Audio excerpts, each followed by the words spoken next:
प्यारे विद्यार्थियों, आज हम कक्षा 12वीं के वाणिज्य व्यवस्था और संचालन विषय का चैप्टर नंबर 5 जो हम पिछले 3-4 दिन से सीख रहे हैं उसी को हम कंटिन्यू कर रहे हैं। आज के हम इस वीडियो में एक तो चयन के बारे में पढ़ेंगे। चयन जिसको इंग्लिश में बोलते हैं सिलेक्शन, यानी व्यवसायिक इकाई में जब कर्मचारियों की नियुक्ति होती है तो उसमें किस तरह से कर्मचारियों को सिलेक्शन किया जाता है वो हम सीखेंगे। पहले हम सीखेंगे चयन किसे कहते हैं और व्यवसायिक इकाई में किस तरह से चयन किया जाता है, किस तरह से सिलेक्शन किया जाता है, उसके बारे में हम अध्ययन करेंगे। तो सबसे पहले देखें चयन किसे कहते हैं।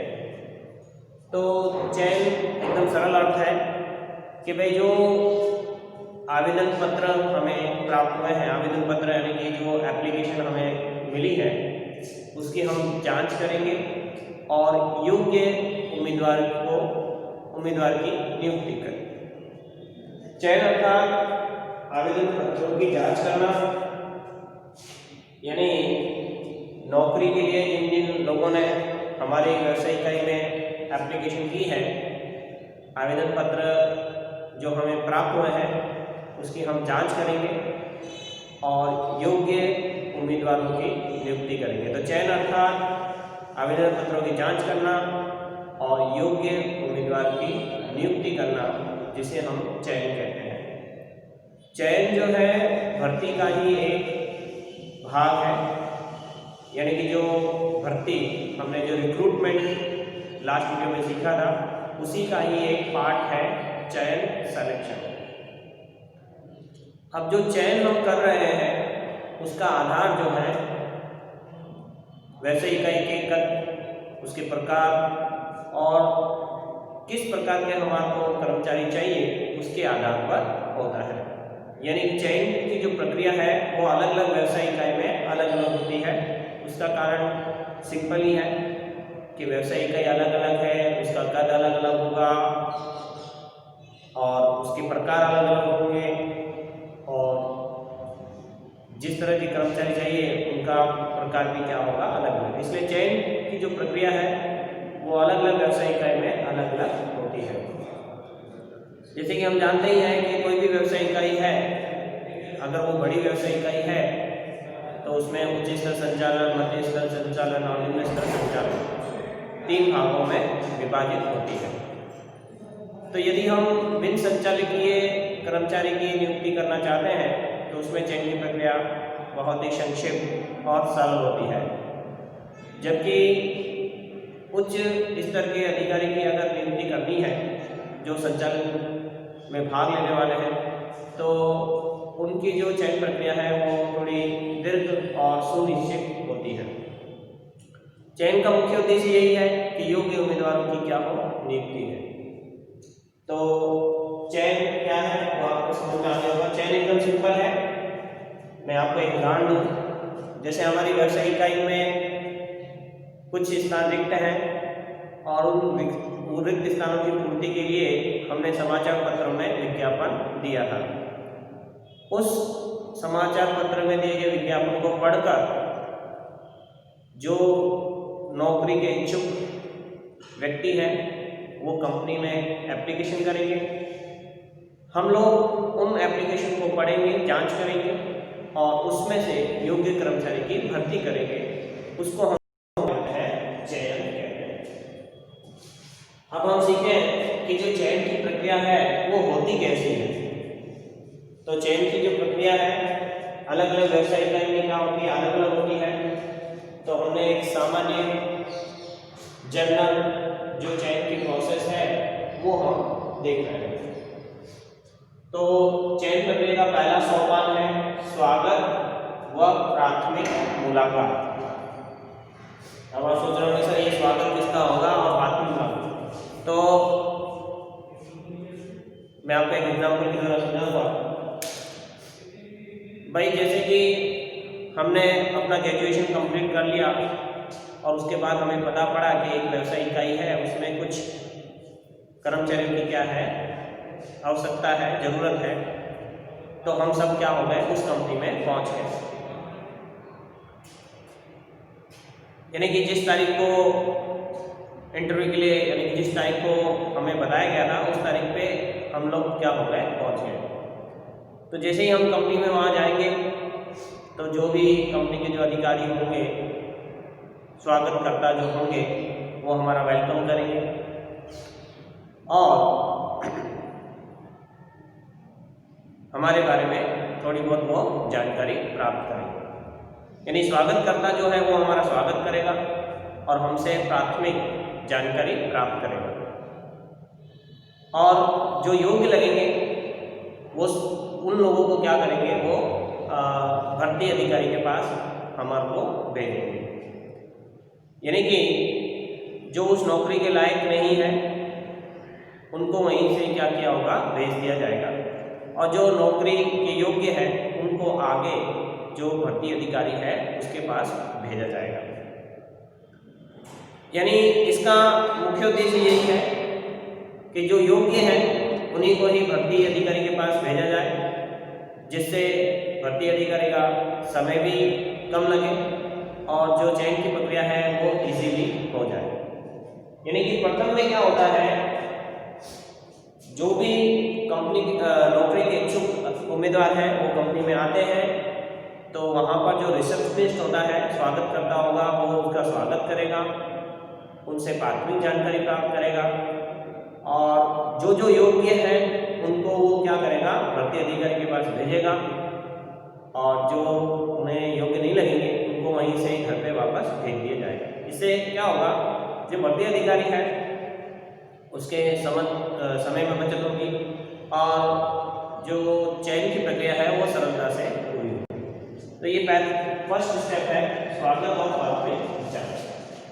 हाँ, इसी में ही फिर भर्ती अधिकारी के पास जो उम्मीदवार गए हैं, भर्ती अधिकारी क्या करेगा, उससे प्राथमिक मुलाकात लेगा, उसकी ज्ञान, अनुभव और कार्य से संबंधित क्या होगा, जानकारी प्राप्त करेगा, और भर्ती अधिकारी को अगर योग्य लगेंगे तो उसको कंपनी में आवेदन करने के लिए आवेदन पत्र देगा। यानी कि पहले स्टेप में क्या होगा, कंपनी में जो भी नौकरी करने के इच्छुक उम्मीदवार हैं उनका स्वागत किया जाएगा, उनकी प्राथमिक मुलाकात ली जाएगी, जिससे उनकी बुद्धि, ज्ञान और कार्य से संबंधित जानकारी प्राप्त होगी, शैक्षणिक लायकात उनको पता पड़ेगी, और जो योग्य लगेंगे उन्हें कंपनी में आवेदन करने के लिए आवेदन पत्र भराए जाएंगे, और बाकी सबको वहाँ से ही घर पे वापस भेज दिया जाए। तो ये फर्स्ट स्टेप होता है आपका स्वागत व प्राथमिक जांच।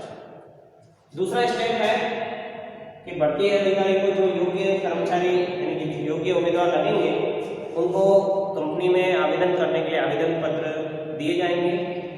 उम्मीदवार उन आवेदन पत्रों को भरेंगे और उसके साथ वो अपनी शैक्षणिक योग्यता के जो भी प्रमाण पत्र हैं, अनुभव के जो प्रमाण पत्र हैं, वो सब उसके साथ अटैच करके उनको दिए जाएंगे। दूसरे स्टेप में जो आवेदन पत्र हैं उनकी जांच की जाएगी, और जो उम्मीदवारों ने आवेदन किए हैं उनके शैक्षणिक प्रमाण पत्र, अनुभव के प्रमाण पत्र की जांच की जाएगी, और उसमें से योग्य उम्मीदवारों की क्या की जाएगी, पसंदगी की जाएगी। यानी दूसरे स्टेप में जो भी योग्य उम्मीदवार है उनके आवेदन पत्र स्वीकार किए जाएंगे, और आवेदन पत्र में जो जानकारी दी गई है उसको उसके शैक्षणिक प्रमाण पत्र, आधार कार्ड आदि की क्या की जाएगी, जांच की जाएगी, और जो योग्य लगेंगे उनका चुनाव होगा।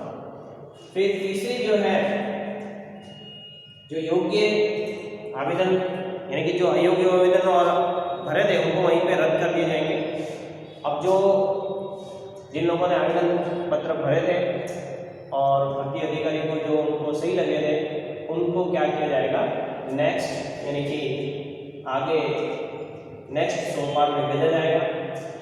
नेक्स्ट सोपान जो है आवश्यक परीक्षाएं लेगा।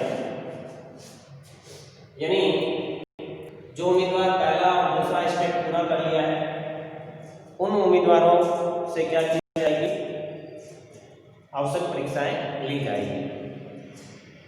यानी कि हमें योग्य, उचित, वफादार, कर्मचारी प्राप्त हो, इसके लिए उनसे क्या की जाएगी, आवश्यक परीक्षाएं ली जाएंगी। तो कौन कौन सी परीक्षाएं होती है, तो थोड़ा देखते हैं हम लोग। पहली ली जाएगी बुद्धि परीक्षा, यानी जो योग्य उम्मीदवार है उनकी क्या की जाएगी, बुद्धि परीक्षा ली जाएगी, जिससे उसकी मानसिक योग्यता, चपलता, स्मरण शक्ति, वो कितना याद रख सकते हैं, विचार शक्ति और निर्णय शक्ति की क्या हो जाएगी, जांच हो जाएगी। यानी उम्मीदवारों की कौन सी परीक्षा ली जाएगी, बुद्धि परीक्षा, इंटेलिजेंसी टेस्ट। उससे वो क्या मालूम पड़ेगा कि उस उम्मीदवार की मानसिक शक्ति कितनी है, योग्यता कितनी है, स्मरण शक्ति कितनी है, कितना वो चपल है, निर्णय शक्ति आदि के बारे में हमें उसकी जानकारी प्राप्त होगी। फिर दी जाती है अभिरुचि परीक्षा। अभिरुचि परीक्षा का मतलब यह है कि कर्मचारी यानी उम्मीदवार को जिस कार्य के लिए पसंद किया जाएगा उस कार्य के प्रति उसकी रुचि कैसी है, कि भाई जिस काम के लिए हम उसे पसंद कर रहे हैं उस कार्य के प्रति उसकी अभिरुचि, उसका इंटरेस्ट है भी कि नहीं, वो उस परीक्षा से हमें मालूम पड़ जाएगा। फिर दी जाती है व्यावसायिक परीक्षा। व्यावसायिक परीक्षा का मतलब ये है, व्यावसायिक परीक्षा का मतलब ये होता है कि जिस काम के लिए आप अपॉइंट हो रहे हैं वो काम आप कर सकते हैं या नहीं। जैसे भाई आपको ड्राइवर के लिए नौकरी में तो आपकी ड्राइविंग की टेस्ट ली जाएगी, अकाउंटेंट के रूप में है तो आपकी टैली कर सकते हैं, अकाउंट्स लिख सकते हैं कि नहीं, उसकी टेस्ट ली जाएगी। फिर है मनोवैज्ञानिक परीक्षा। मनोवैज्ञानिक परीक्षा, मनोवैज्ञानिक परीक्षा से हमें कर्मचारी के स्वभाव के बारे में जानकारी मिलेगी, वो क्या सोचते हैं, उसकी सोच क्या है, उसकी जानकारी मिलेगी, उसकी आदतें क्या है, उसके बारे में हमें जानकारी प्राप्त होगी। यानी तीसरे स्टेप में कर्मचारी से विभिन्न प्रकार की परीक्षाएं ली जाएंगी। अब इन परीक्षाओं में जो उत्तीर्ण होते हैं, इन परीक्षाओं में जो बहुत अच्छे मार्क्स लेके आते हैं, तो उनको जो नेक्स्ट स्टेप है प्रत्यक्ष मुलाकात यानी इंटरव्यू के लिए बुलाया जाएगा। प्रत्यक्ष मुलाकात के लिए मुलाकात समिति यानी विशेषज्ञों की समिति बनाई जाती है, जिसमें संचालन मंडल के सदस्य होते हैं, उस विभाग का अध्यक्ष होता है, कर्मचारी विभाग का अध्यक्ष होता है। यानी कि एक विशेषज्ञों की समिति बनाई जाती है जिससे पक्षपात बिना, पूर्व ग्रह से रहित क्या हो सके, योग्य कर्मचारी की क्या हो जाए, पसंदगी हो, उसके लिए क्या किया जाता है, प्रत्यक्ष मुलाकात रखी जाती है। प्रत्यक्ष मुलाकात में जो सफल होते हैं उनके भूतकाल के जीवन वृत्ति की जांच की जाती है, यानी जो वर्तमान में जहाँ काम कर रहे हैं या भूतकाल में जहाँ वो काम कर रहे थे वहाँ से आवश्यक जानकारी प्राप्त की जाती है कि भाई ये कर्मचारी आपके यहाँ कैसा काम कर रहा था। फिर उस जांच को आवेदन पत्र में दी गई जानकारी के साथ मिलाया जाता है और योग्य हो यानी कि योग्य मूल्यांकन किया जाता है। फिर नेक्स्ट यानी कि योग्य लगे तो फिर उसका प्राथमिक चयन किया जाएगा, और प्राथमिक चयन में क्या होता है, जितने कर्मचारी की हमें ज़रूरत है उससे ज़्यादा सूची बनाई जाती है। प्राथमिक चयन में क्या होगा, जैसे भाई हमें 3 कर्मचारी की जरूरत है तो हम 5 या 6 कर्मचारी का क्या करेंगे, चयन करेंगे, ठीक है।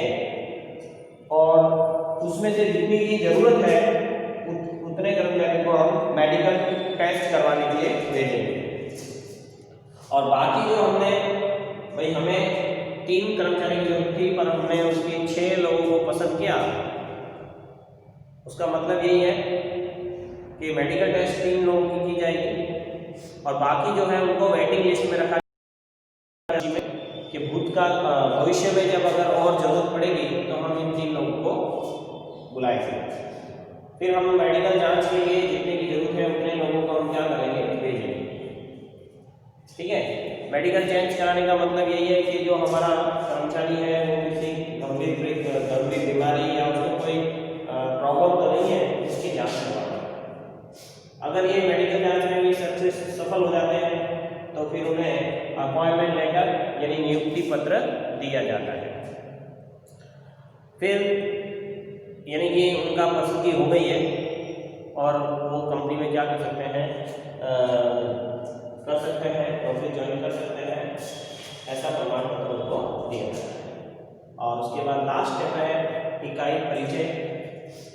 अपॉइंटमेंट लेटर देने से पहले, अपॉइंटमेंट लेटर देने के बाद और उनको काम सौंपा जाए उससे पहले जो व्यवसाय इकाई है जहां उसे कार्य करना है वहां पर उसकी मुलाकात करवाई जाती है, सिखाया जाता है, जिससे वो वहां पर व्यवसाय इकाई से घुल मिल जाए। तो लास्ट स्टेप होता है इकाई परिचय। तो इस तरह से किसी भी कर्मचारी जो है उसकी क्या की जाती है, चयन यानी सिलेक्शन किया जाता है। पहले ये टोटल 9 स्टेप से जो है वो कर्मचारी की दी जाती है, चयन किया जाता है। तो आई होप आपको ये समझ में आया होगा। Thank you.